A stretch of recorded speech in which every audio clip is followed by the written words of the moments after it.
dialogue.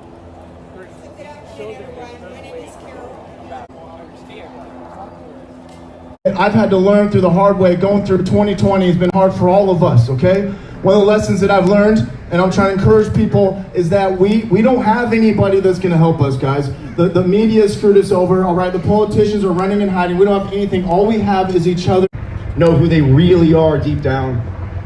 And I was so fortunate. I thank God I had that opportunity, and I thank Jay for being the man that he was. So thank you all for everything.